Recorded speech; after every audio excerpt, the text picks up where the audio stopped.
tanques famosos, hay tanques numerosos, y luego está el T-72. Probablemente no haya un solo tanque en la historia tan reconocible y a la vez tan polémico. Su silueta baja y amenazante es un ícono de la Guerra Fría, un símbolo del poder industrial soviético en su máxima expresión. Fue diseñado para ser barato, fácil de producir en masa y en teoría para aplastar a las fuerzas de la OTAN en Europa. Pero este monstruo de acero terminó peleando en desiertos, selvas y ciudades de medio mundo. Y muchas veces, para colmo, luchando contra sí mismo. Vimos su poderío en los desfiles de la Plaza Roja, un río interminable de acero. Y luego vimos sus torretas arrancadas de cuajo en los desiertos de Irak y en los campos de Ucrania, un fenómeno tan común que se ganó su propio y macabro apodo, el Jack in the Box. ¿Cómo es que este tanque pasó de ser un pilar del arsenal soviético a un símbolo de vulnerabilidad? ¿Es un diseño fallido o una obra maestra de la ingeniería pragmática? Esta es la verdadera historia de cómo el T-72 conquistó el mundo, no siempre por ser superior, sino por su simple y abrumadora presencia. Para entender al T-72 hay que volver a los años 60, en plena Guerra Fría. La doctrina militar de la Unión Soviética era simple. Una guerra contra la OTAN se ganaría con velocidad, con números y con una cantidad aplastante de tanques. Las divisiones acorazadas eran la punta de lanza, listas para romper las líneas enemigas y no parar hasta el Atlántico. El tanque principal en ese momento era el T-62, un descendiente fiable de la legendaria familia del T-54 y T-55. Pero la tecnología corría, y los nuevos tanques de la OTAN, como el M60 Patton y el Chieftain británico, con sus cañones de 105 milímetros, lo estaban dejando atrás. Y aquí es donde los soviéticos sacaron un as de la manga, el T-64. Esto no era una mejora, era un salto al futuro. Fue el primer tanque del mundo con un cargador automático, reduciendo la tripulación a 3 personas. Tenía blindaje compuesto y un devastador cañón de 125 milímetros. Sobre el papel era un supertanque, pero tenía un problema. Era demasiado bueno. Su tecnología era tan avanzada que resultaba carísimo de producir y una pesadilla de mantener, sobre todo su motor. Así que la Unión Soviética se encontró con un dilema. Tenía un tanque de élite, el T-64, que no podía fabricar en las cantidades masivas que su plan de guerra exigía, y un tanque de masas, el T-62, que se estaba quedando obsoleto. Necesitaban un término medio. Un tanque con la pegada del T-64, pero con la simpleza y el bajo costo del T-62. El encargo fue para la legendaria fábrica Uralvagonzavod. Su proyecto, el Objeto 172, no buscaba inventar nada nuevo sino adaptar. Tomaron lo mejor del T-64, el cañón de 125 milímetros y el cargador automático, y lo montaron en un chasis más simple, con un motor diésel V12 convencional y fiable. El resultado de este baño de realismo, que comenzó su producción alrededor de 1971, fue aceptado oficialmente en servicio en 1973 con el nombre de T-72. Un tanque que no nació para ser el mejor, sino para ser suficientemente bueno, y sobre todo para estar en todas partes. Y vaya si lo consiguieron. El T-72 no es una pieza de relojería suiza, es un martillo brutal y muy grande. Su diseño se basa en una potencia de fuego bestial, una protección decente para su época y una movilidad que cumplía su función. La joya de la corona del T-72 es su cañón de Animalisa, 2A46 de 125 milímetros, un arma que en los 70 era muy superior a los cañones estándar de 105 milímetros de la OTAN. Su principal munición eran los proyectiles APFSDS, básicamente dardos de metal ultradenso que volaban a velocidades hipersónicas, capaces de perforar casi cualquier blindaje de la época. También disparaba munición HEAT de carga hueca y proyectiles de alto explosivo para aniquilar infantería y fortificaciones. Y por si fuera poco, a partir de la versión T-72B de 1985, el tanque ganó un truco nuevo y aterrador: la capacidad de disparar misiles antitanque, como el 9M119 Sbir, directamente desde el cañón principal, alcanzando objetivos a más de 4 kilómetros de distancia. Pero la verdadera innovación, heredada del T-64, era el cargador automático. Un carrusel en el suelo de la torreta con 22 proyectiles listos para usar. Con solo pulsar un botón, el artillero seleccionaba el tipo de munición y el mecanismo hacía el resto, permitiendo una cadencia de fuego de hasta 8 disparos por minuto sin que nadie se cansara. Esto también permitió hacer un tanque mucho más pequeño y bajo, un blanco más difícil de acertar. Claro que este diseño tenía un secreto oscuro y mortal: La munición estaba almacenada en un anillo que rodeaba a la tripulación. Si un disparo enemigo penetraba y alcanzaba ese carrusel, la detonación en cadena era instantánea y catastrófica. La presión arrancaba la torreta de cuajo, lanzándola por los aires y aniquilando a la tripulación. Este es el infame efecto Jack in the Box, la torreta que salta por los aires, una imagen que se convertiría en su macabra firma en las guerras del futuro. El blindaje del T-72 original era avanzado para su tiempo, con un casco frontal de blindaje compuesto, una especie de sándwich de acero y textolita, un material parecido a la fibra de vidrio. La torreta, redondeada para hacer rebotar los proyectiles, era de acero fundido. Las versiones mejoradas, como el T-72A de 1979, incorporaron un relleno de cerámica en la torreta, lo que le valió el apodo no oficial en Occidente de Dolly Parton por su pecho protuberante. Pero la verdadera revolución en su supervivencia fue el blindaje reactivo explosivo o ERA. A partir del T-72B de 1985, los tanques se cubrieron con los famosos ladrillos de Contact 1. Cada ladrillo tiene una pequeña carga explosiva que detona hacia afuera al ser impactada por un proyectil de carga hueca, dispersando su energía antes de que penetre el blindaje principal. Una solución barata y genial. Versiones posteriores como el Contact 5 demostraron ser eficaces incluso contra los proyectiles cinéticos. A diferencia del motor experimental y problemático del T-64, el T-72 recibió un motor diésel V12 de la serie V46. Con 780 caballos de fuerza en sus primeras versiones, era un motor robusto y fiable como una roca. Podía funcionar con casi cualquier cosa que le echaras y era fácil de reparar. Daba a sus 41 toneladas una buena movilidad, alcanzando los 60 km por hora, algo vital para la guerra relámpago que planeaban los soviéticos. Versiones posteriores superarían fácilmente los 1000 caballos de fuerza. Su perfil bajo, de solo 2,2 metros de altura, lo hacía un blanco difícil. Pero no todo era perfecto. Su transmisión era algo primitiva y tenía una velocidad de reversa terriblemente lenta, de apenas 4 km por hora. Esto era una sentencia de muerte si necesitaba retirarse rápido de una mala posición. Estos tres elementos, un gran cañón, un blindaje evolutivo y un motor fiable, definieron al T-72. No era el más sofisticado, pero era una plataforma de armas formidable, diseñada con un único propósito: dominar el campo de batalla a través de los números. La verdadera genialidad del T-72 para los soviéticos no era su tecnología, sino su producción. Si el T-64 era un traje de alta costura militar, el T-72 era la camiseta básica que se fabrica por millones. La principal fábrica, Uralvagonzavod, se convirtió en una máquina de producir tanques, llegando a escupir casi 2000 unidades al año en sus mejores momentos. Se estima que se han fabricado más de 25.000 unidades en total, aunque algunas cifras más generosas hablan de hasta 40.000. Esta capacidad era clave en la doctrina soviética. En una guerra se esperaban pérdidas enormes, pero planeaban reemplazarlas a un ritmo que la OTAN no podría igualar. El T-72 era un activo consumible, un martillo de usar y tirar. Esta mentalidad de la cantidad tiene su propia calidad lo era todo. El tanque era robusto, no cómodo. Los interiores eran claustrofóbicos y la ergonomía, una palabra desconocida. Pero funcionaba. Aguantaba los inviernos rusos y podía ser reparado en medio del barro con herramientas básicas. Pronto, el T-72 se convirtió en la columna vertebral de todo el Pacto de Varsovia. Checoslovaquia y Polonia lo fabricaron bajo licencia, inundando los ejércitos de media Europa del Este. Ver un T-72 era ver el poder del bloque comunista. Y no se detuvo ahí. Para venderlo por el mundo, la Unión Soviética creó versiones de exportación. Estas versiones, como el T-72M, solían tener blindaje y sistemas de tiro inferiores a los de los tanques soviéticos.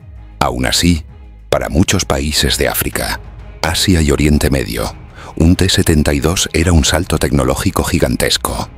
Siria, Irak, Irán, Libia, Angola e India se convirtieron en grandes operadores. La India incluso montó su propia línea de producción.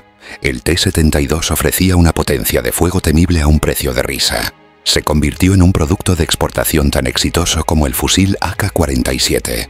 En menos de una década, el tanque de la movilización soviética se había convertido en un ícono global. Ya hemos visto cómo nació y se extendió por el mundo. Pero el valor de un tanque se mide en el campo de batalla. En la siguiente sección veremos su bautismo de fuego y los combates que crearon su leyenda negra. Si te está gustando este viaje a la historia militar, no olvides suscribirte y darle a la campanita para no perderte lo que viene. Sobre el papel, un tanque puede ser una maravilla, pero la realidad del combate es otra cosa. La historia de batalla del T-72 es un relato de extremos, de éxitos notables a fracasos humillantes que forjaron su reputación. Su primer gran encontronazo con tanques occidentales fue en 1982, en la Guerra del Líbano. Los T-72 sirios, versiones de exportación, se enfrentaron a los M-60 y los nuevos Merkava israelíes. Los informes fueron contradictorios, pero quedó claro que el cañón de 125 milímetros del T-72 era una amenaza muy seria. En la larga guerra entre Irán e Irak, los 72 iraquíes demostraron ser muy efectivos contra los tanques más antiguos de Irán, como los Chieftain y M-60. Eran rápidos, fáciles de mantener y su potencia de fuego marcó la diferencia en varios enfrentamientos. Pero la verdadera prueba llegó en 1991, la Operación Tormenta del Desierto. El ejército iraquí, con cientos de T-72M y T-72M1, se enfrentó a los tanques más modernos del mundo, el M1A1 Abrams estadounidense y el Challenger 1 británico. El resultado fue, en términos generales, una derrota devastadora. Las imágenes de T-72 destruidos, con sus torretas arrancadas, dieron la vuelta al mundo y cimentaron la idea de que el tanque soviético era obsoleto. Sin embargo, esa conclusión simplifica demasiado la historia. Los 72 iraquíes eran versiones de exportación degradadas, con blindaje y sistemas ópticos inferiores a los modelos soviéticos. La mayoría carecía de visores térmicos, sus municiones eran de mala calidad y sus tripulaciones estaban poco entrenadas. Aún así, el tanque en sí demostró varias cualidades notables. Su robustez mecánica permitió que siguieran operativos a pesar del polvo, la arena y el calor extremo del desierto. Su perfil bajo y torreta compacta lo hacían difícil de detectar cuando estaba bien atrincherado. En posiciones defensivas, algunos T-72 lograron resistir impactos frontales de proyectiles aliados y mantener su capacidad de fuego. También hubo informes confirmados de vehículos ligeros de la coalición dañados por disparos de T-72 o por su artillería de apoyo. En combates a corta distancia raros pero documentados, el T-72 aún podía representar una amenaza seria. Su cañón de 125 milímetros seguía siendo potente, y su sistema de carga automática permitía una cadencia de tiro elevada. Los aliados reconocieron que si los T-72 hubieran contado con mejor munición y visores modernos, los enfrentamientos habrían sido mucho más costosos. Al final, lo que destruyó al T-72 iraquí no fue solo el fuego enemigo, sino la enorme brecha tecnológica y táctica. Los Abrams podían detectar, apuntar y disparar de noche o entre el polvo del desierto, mientras los iraquíes ni siquiera sabían desde dónde los atacaban. Era una guerra desigual. Aún así, el T-72 dejó una impresión duradera. Un tanque sencillo, resistente y letal en el contexto adecuado, capaz de ofrecer un rendimiento notable por su costo y facilidad de mantenimiento. No perdió por ser un mal diseño, sino porque fue usado en condiciones imposibles contra el rival más avanzado de su tiempo. Las guerras en Chechenia en los 90 mostraron otra debilidad: el combate urbano. En las calles de Grozny, los T-72, lanzados sin apoyo de infantería, fueron masacrados por combatientes con lanzagranadas RPG.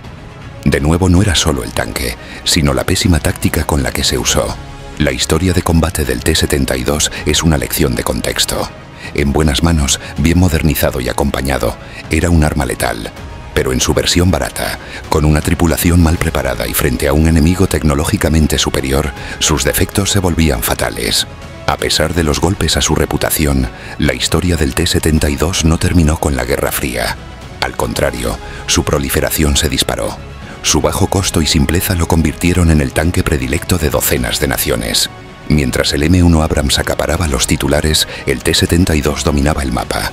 Con la caída del Pacto de Varsovia, miles de T-72 se pusieron a la venta a precios de saldo. Países de África, Asia y América Latina que jamás podrían soñar con un tanque occidental, de repente tuvieron acceso a una potencia de fuego formidable. Si pones un pin en un mapa por cada país que ha usado el T-72, acabas con un atlas de casi todos los conflictos de los últimos 40 años. Luchó en las guerras yugoslavas, en los conflictos entre Etiopía y Eritrea. Ha sido un actor clave en la guerra civil siria, y se ha visto en manos de facciones en Libia y Yemen. Su diseño simple y modular era perfecto para modernizaciones. Ucrania desarrolló el T-72 AMT. Polonia creó el PT-91 Twardy, una profunda mejora con electrónica moderna y nuevo blindaje. Incluso empresas de la República Checa ofrecen paquetes para actualizarlo con tecnología punta. Esta dispersión global significa que el T-72 ha luchado en todos los climas y terrenos imaginables. Es el testimonio de la filosofía soviética, una máquina de guerra sin lujos, construida para durar, para adaptarse y sobre todo, para estar presente en números masivos en cualquier rincón del planeta. En un sentido muy literal, el T-72 conquistó el mundo. Cualquiera pensaría que un tanque diseñado en los 60 ya debería estar en un museo, ¿verdad? Pues el T-72 se niega a jubilarse. Su historia se sigue escribiendo a día de hoy y de forma muy sangrienta en los campos de batalla de Ucrania. Rusia, su principal operador, nunca lo abandonó. En lugar de reemplazar su gigantesca flota, la modernizó. La versión más importante es el T-72B3. Esto no es solo una mano de pintura, es una reconstrucción para poner al día al viejo guerrero. Recibió un motor más potente de 1130 caballos de vapor y, lo más importante, el sistema de mira Sosna-U con un visor térmico de segunda generación, eliminando por fin su gran debilidad de la guerra del Golfo. Su protección se reforzó con blindaje reactivo con TAC-5, y las últimas versiones, llamadas T-72B3M, incorporan blindaje aún más avanzado como el Relikt. La guerra en Ucrania, desde 2022, es el mayor campo de pruebas y a la vez el mayor cementerio de T-72 de la historia. Ambos bandos los usan masivamente, desde viejas versiones sacadas de almacenes hasta los T-72B3 rusos y los T-72 AMT ucranianos. La guerra ha confirmado su vulnerabilidad más trágica, el carrusel de munición. Internet está lleno de videos de T-72 sufriendo el efecto Jack in the Box al ser alcanzados por misiles como el Javelin. Pero al mismo tiempo, la guerra ha demostrado su increíble capacidad de adaptación. Hemos visto esas imágenes virales de T-72 con jaulas de metal soldadas encima, los famosos Copcages, un intento desesperado y un poco rudimentario de protegerse de los drones que les tiran granadas desde el cielo. El T-72B3, en particular, ha demostrado ser un adversario muy peligroso. El hecho de que Rusia siga invirtiendo en modernizar miles de estos tanques, incluso mientras desarrolla el T-90M, que en el fondo es un primo lejano del T-72 o el T-14 Armata, dice mucho. Es más barato modernizar un chasis viejo que construir uno nuevo. Un cálculo pragmático que los diseñadores originales del T-72 habrían aplaudido. Al final, la historia del T-72 es una gran paradoja. Nunca fue el mejor blindado, ni el más preciso, ni el más avanzado. Pero juzgarlo solo por eso es ignorar la mitad de la historia. Fue diseñado para una guerra total que, por suerte, nunca ocurrió. Y para ese propósito, fue un éxito absoluto. Su existencia en números masivos fue un elemento disuasorio clave en la Guerra Fría. Su mezcla de coste, potencia y disponibilidad lo convirtió en uno de los vehículos blindados más influyentes de la historia, a la par del fusil AK-47. Ha servido en más ejércitos y ha luchado en más guerras que casi cualquier otro tanque. Y hoy, más de 50 años después de su creación, sus descendientes modernos siguen siendo protagonistas en el mayor conflicto terrestre en Europa desde la Segunda Guerra Mundial. No es el mejor tanque del mundo, pero es, muy posiblemente, el tanque más importante de la segunda mitad del siglo XX. Su historia nos recuerda que en la guerra, la victoria a menudo no la decide la herramienta más sofisticada, sino la que está disponible, en el lugar correcto y en la cantidad correcta. Y eso me lleva a una pregunta para ustedes. En esta nueva era de drones, de misiles que no fallan y de guerra digital, ¿creen que la filosofía del T-72, la idea de que la cantidad, la simpleza y el bajo costo tienen su propia calidad, sigue teniendo sentido? ¿O es una reliquia de un tiempo pasado? Déjenme saber qué piensan en los comentarios.